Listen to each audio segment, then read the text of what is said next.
সালমান সাহেব, হ্যাঁ এই এখন বর্তমানে আপনার দেশের ভিতরে যে একটা অবস্থা হয়েছে, সব দিকে দিয়ে চুরি চায় এগুলো ইয়ে করছে, এবং এই চুরগুলা ধরার মতো কি কোনো পদক্ষেপ নিছেন নাকি কি করতেছেন? আসলে এটা একটা জ্ঞানী কথা কইছ। এতদিন আজকে যে দীর্ঘ 2 বছর আমার চেয়ারম্যানি বয়সে আজকে কেন সুন্দর কথা কইছি। আর নইলে তুই সব সময় এই হোলাটার লগে আড়ি উল্টা পাল্টা প্রশ্ন আলিম করস। তো যাই হোক, যেহেতু প্রশ্ন করছস, এই সুদ ধরার একটা গবেষণা করতে ওইখানে আমিও ছিলাম। কইতে পারবি ওই গবেষণা হিসেবে বাংলাদেশের তো নারে বাঁচে নিছি। হ্যাঁ, আমি শুনছি। কেন কইতে পারবি হেমের সাথে চাকরি তো না সেই সময়। আমি আর শুন, হয়তো আমি শুনছি। আচ্ছা যাক, এত কথা কই লাভ নাই। তুই যখন একটা সুদ ধরার একটা মেশিন বাইর করছে, সুদ ধরার মেশিন যখন তো বাইর করছে, এখন যেমন আমেরিকাতে এই সুদ ধরার মেশিন এটা নিয়ে প্রথমে ওইখানে আমেরিকাতে বসাইছে। হ্যাঁ, আমেরিকাতে যখন বসাইছে তখন ওই দিনে এক রাতে 1000 সুদ ধরা খাইছে। 1000 কি বলেন? এটা কি মেশিন ব্যাগ দিয়েছে? সুদ ধরিনে মেশিন। ও বাপ। এখন তারপরে এটা নিল কোথায়? ইরাকে নিচে।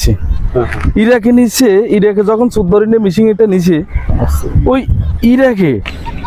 ইরাকে যে দিনকে মেশিন বইছে ঠিক সেদিন কি এক কারবার দেখলাম সাইজেন এই ওইখানে 5000 সুদ ধরা খাইছে।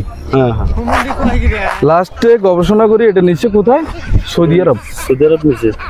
সৌদি আরব কিন্তু কোরআনী শাসন। চুরি করলে অত হাত কাটিয়ে লাগবো, নইলে ফা কাটিয়ে লাগবো। তো এইভাবে হচ্ছে গবেষণা চলতেছে। আমরা এই মেশিনটা করতে আনুম বাংলাদেশে আনুম। যখন বাংলাদেশে একটা আনার চিন্তা ভাবনা করছি, এখন এই আমরা তো গরিব রাষ্ট্র, এই মেশিনটা কিভাবে আনা যায়? সবার সাথে বসি আমরা এই সুদ ধরা মেশিনটা বাংলাদেশে আনি। চিন্তা কর, এই বাংলাদেশে যখন আনছি, কমলাপুর যখন আমরা সুদ ধরা মেশিনটা বসাইছি, যে রাতে বসাইছি ঠিক ওই রাতে মেশিনটা চুরি হয়ে গেছে। ওই রাতে চুরি হয়ে গেছে। এটা ধরতে আনছেন চোর, এখন চোরে এটা চুরি করে চোর মেশিন সুদ ধরি না মেশিন চলি। এটা কি মেশিন আনছেন আপনারা? এটার জন্য এত গবেষণা করলেন, ওখানে ধরা খায় ওখানে ধরা। এখন চোর ধরার জন্য আমি যে মেশিনটা আনছেন, ওই মেশিনটা আবার কি চোরে নিয়ে গেছে? এটা কোন ধরনের মেশিন? এটা দেখি করো, চোরে নিয়ে গেছে। এটা কি মেশিন হলো? কথাটা বুঝাইতে পারি না। বলছি যে দিন কমলাপুরে এই সুদ ধরা মেশিনটা বসাইছে, ঠিক ওই রাতে মেশিন চুরি হয়ে গেছে। বেটা তো করে বুঝাইতে পারি না, মেশিন চুরি হয়ে গেছে। এটা তো আপনি